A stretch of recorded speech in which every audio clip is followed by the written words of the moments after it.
There is less of a guarantee that you draft a kicker and that works out than if you drafted a quarterback in the first round. Honestly, it's more likely that the quarterback that you draft in the first round will become a good quarterback than it is that the kicker you drafted in the first round will become good. But we talk about this as if it's easy to draft kickers or easy to scout kickers.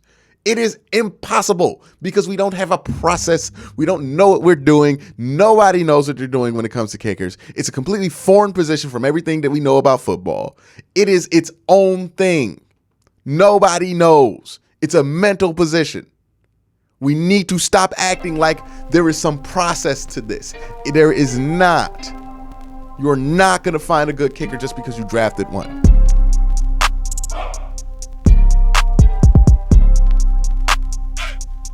All right, let's talk about Kade York, man. Clearly, he has struggled in his rookie year.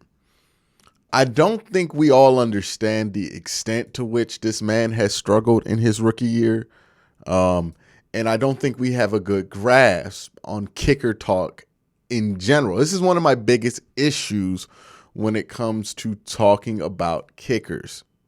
The reason I don't like doing it, the reason I criticize people who act like there is some kind of science to this whole getting a kicker thing is because, to me, time and time again, people come in here, they try to act like they know some kind of like shortcut way to make sure you get a good kicker, and the result always ends up to be random. This is why I don't believe in drafting kickers in the draft, period. Like, this is why I don't want to do it. And the reason I don't want to do it isn't because I don't think kickers are valuable. I think people always jump to that, and it's a flawed argument. Are kickers valuable? Sure. Yes, they make extra points and they make field goals. You want to have a decent kicker. But are kickers something that you should draft? No. And that doesn't mean they're not valuable. That means that the process in which we use to find kickers is so flawed that it's random to find good ones. See, you're okay with spending first-round picks on wide receivers. You're okay with spending first-round picks on defensive ends. You're okay with spending first-round picks on quarterbacks, safeties, offensive linemen, because there is a clear-cut process that a lot of resources have gone in when it comes to the pre-draft element of those positions. There's a lot of work, whether it's 100% or not. And for a lot of positions, no position's 100%. Some hit more often than others. There is a lot of work done to that process. Now, for the love of God, can you tell me what the process is for evaluating a kicker? Like, what do they do with the combine that's kicker specific? They don't even do like a specific drill. They just show up and answer questions.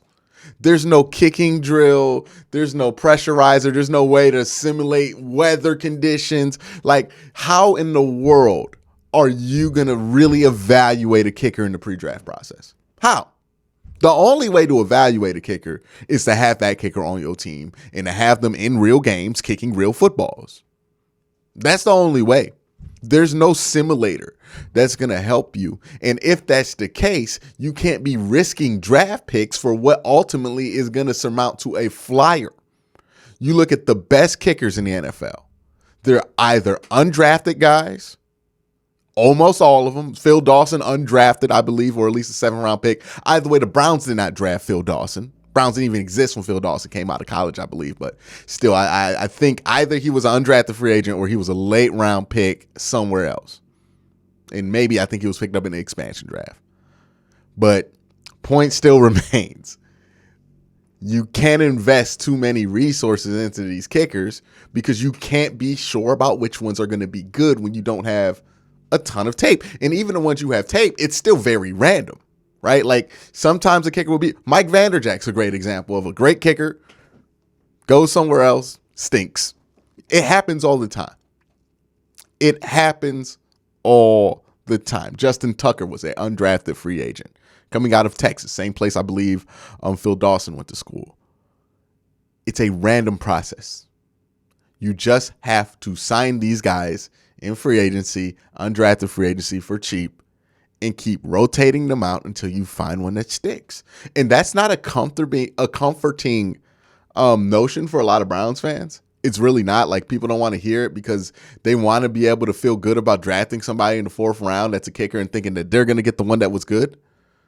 But it's as random as taking somebody in undrafted free agency and thinking they're going to be good. It really is. And Kade York proves that. Now, I did a tweet thread on Twitter where I was showing Kade York's numbers, right? The league averages, right, from 2021 from kickers who had at least 11 starts, from 50 plus 71%, 40 to 49, 87, 30 to 39, 93, and 29 or less is about 100%. And in the top half of the league when it comes to extra points. And the reason I did top half instead of just an average is because every year there are like 2 kickers that get like 70% field goal extra point percentage. And it just brings down the whole average. Most kickers are at 95 and above. Most of them that have enough snaps to be eligible. We're talking about 16 of 24 sampled kickers. Kade York was below average on 50 plus. Kade York is below average on 40 and 49. Kade York is below average on 30 and 39, which is terrible, right? Like, if you want a kicker, here's the thing about kickers. I'm okay with the ones that can't make 40 to 49 at league average. I'm okay with the ones that aren't great at 50-plus yard field goals. Ultimately, those are bailouts. You should have better offensive play, get the ball closer for your kicker. But 30 and 39 and 29 and less is atrocious. Like, if you can't hit league average at both of those, you're an atrocious kicker. You're not justifiable to put out there anymore. Like, that's almost bench worthy. And he's 70% on 30 and 39 yard field goals. That's atrocious, right? I could deal with the bad percentages from distance, 40 to 49. Hey, it's a prayer. 50 plus, good luck, man.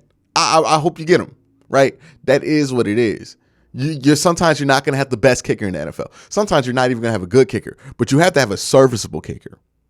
And if you can't make 30 to 39 at the league average, then you stink. And you shouldn't start. Somebody else can make those. 20 to 29 under, everybody makes 100%. The literal league average is 100% on that. That's not impressive. At an extra point percentage, he's below the top 16. So you're not making the long ones above league average. Like, you're not Sebastian Janikowski, who would miss the short ones and make the long ones. So you're not benefiting the Browns by making the long field goals. You're below average on all the distance ones, and you're below average on 30 and 39, and you're not even above the threshold for a decent kicker at extra points. Now, some of you typing in there or already typed, hey, Quincy, you need to lay off Kade York. Hey, Phil Dawson wasn't that great his rookie year. You know, not everybody's great their rookie year. Okay, there's a difference, I think, from being great your rookie year and just being serviceable. But let's look at some other kickers who were drafted recently in their rookie year, right? Evan McPherson. Let's judge him on that same standard. Evan McPherson, above league average on 50 plus. He was below on 40 and 49, but he hit above league average on 30 and 39 and 29 or less. Actually, I think he was below league average on 30, 39. Was he? Yeah, he was below league average on 30, 39. I need to edit that. So 3 out of 4. 100% on extra points, 29 or less. Obviously, that's a gimme. But hey, he's missing the 30 and 39ers, which sucks, but he's making up for it by making 81% of his 50-plus yard field goals. That's livable. You can live with that.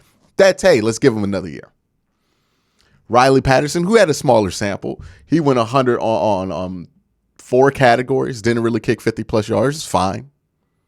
Tyler Bass, right? You know, he's a decent enough kicker. Stunk on his 30 to 39. That's fine. But he made his extra points at an above league clip average, right? And he was actually pretty decent 40 to 49. Again, if you're going to suck on 30, 39, make the distance. I would prefer, me personally, that you just make the 30, 39ers. Like, if you got a low leg, if you don't have great leg strength, but you got good accuracy, I will live with it, right? And then you have somebody like Sam Sloman, who you've never heard of. He's been on 2 teams just his rookie year alone. He was a 7th round pick, and he was pretty much abysmal. I don't know if he's in the league anymore, but he's not anybody's starter. Rodrigo Blankenship, same thing here, even though his below average numbers are just like right at the line, right? Except for his 50 plus. But like he is right at the line with 40 and 49 and 30 and 39, but still below average. And he's clearly not on the Colts anymore. There is simply not a good argument to make for Kade York to go into next season unchallenged as the starter. There just isn't. There's not a good argument. Every argument for that is a bad one because he's a bad kicker. That doesn't mean I'm going to release him or I want the Browns to release him right now. That would be ridiculous. But it does mean that you can't just wave off what he did this year as a rookie year. You guys know, because I get in arguments with you guys about it all the time. I'm not a big excuses guy, right? With Watson, I was like, hey, the whole Russ thing is only going to go but so far with me. Same thing with the Labrum thing. It's only going to go so far with me. Same thing with Wyatt Teller being injured. It's only going to go so far with me, right? If you're out there at the end of the day, the excuses don't matter. Your output does. And if your output is not acceptable, like there is what you normally do and there's what is acceptable. And if you are below average on that, then it's not acceptable, period. There's no excuse to be made. Kade York suiting up there. He's not making his field goals at even remotely a league average level. He should probably not be out there. But he's the only kicker on the roster, so he is, because they spun a 4th round pick on the kicker. And look, when it comes to Andrew Berry, I think he has some hits and he has some misses. I think Martin Emerson looks like a clear hit. His secondary picks have looked like clear hits. His offensive line picks have been clear hits. He has been great at some of these, like JOK, good hit. I think Grant Delpit's been pretty decent. But then there are the Kade Yorks of the world that you can't really explain. They're the Tommy Togiais, the Jordan Elliott's. Every GM has hits and misses. If you only judge one by the other, you're always going to have a skewed view of what your GM's job is. Well, what your GM is, how good your GM is at their job. But Kade York in the 4th round, that's looking like a bad one, because these numbers aren't, hey, he'll bounce back next year bad. These numbers are, he might just be bad. And that's why you don't draft the kicker in the 4th round, because there's no process. Nobody has any. Sometimes I wish NFL executives and coaches were willing to put their ego aside more, because a whole lot of things would be easier if we just conceded to the idea that with some of these positions, we just don't know what we're talking about. And kicker is one of those. Why would anybody who watches football know anything about kicking? Really? It's a completely foreign thing to football. But yet every year we convince ourselves that we know how to break down kicker tape and that we know how to evaluate these guys just to be wrong. Roberto Aguayo, 2nd round pick. Everybody was sure. How did that work out? Austin Seibert, 5th round pick. Points leader at Oklahoma. Everybody was sure. How did that work out? Zane Gonzalez, Biletnikoff winner. Everybody was sure that would work. How did that work out? How many examples do we need to see of these highly prominent kickers coming out of college? Dustin Hopkins, everybody was sure, didn't work out. Mike Nugent, never had the career people expected. How many times do we have to go in here looking for Sebastian Janikowski when Sebastian Janikowski is the only one that's ever really worked out like that? How many times? We talk about, would you draft the kicker in the 1st round and he'll be around for the next 20 years, as if there is less of a guarantee that you draft the kicker and that works out than if you drafted a quarterback in the 1st round. Honestly, it's more likely that the quarterback that you draft in the 1st round will become a good quarterback than it is that the kicker you drafted in the 1st round will become good. But we talk about this as if it's easy to draft kickers or easy to scout kickers. It is impossible because we don't have a process. We don't know what we're doing. Nobody knows what they're doing when it comes to kickers. It's a completely foreign position from everything that we know about football. It is its own thing. Nobody knows. It's a mental position. We need to stop acting like there is some process to this. There is not. You are not going to find a good kicker just because you drafted one. There is one kicker that is on the same team that drafted him that's never left from the rookie deal. It's Mason Crosby from like 2000. Everybody else has been on multiple teams after the rookie year, after the rookie deal. There is no process. It has been proven.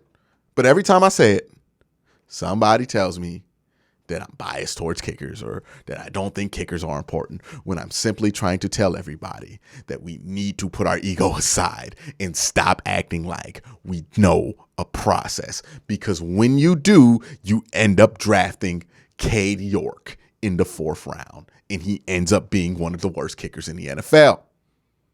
It shouldn't be his fault he was drafted in. Nobody should have took him in the 4th round, because this is not a position we know enough about to take in the 4th round. Think about that. It is like levels of magnitude more likely that you draft a quarterback in the 1st round and he becomes a franchise MVP candidate than it is if you took a kicker in the 1st round and that dude stays on your team past the rookie deal. Think about that the next time somebody suggests that you should draft a kicker. That's all I'm saying. But thank y'all for watching. Everybody have a great day. Have a good night.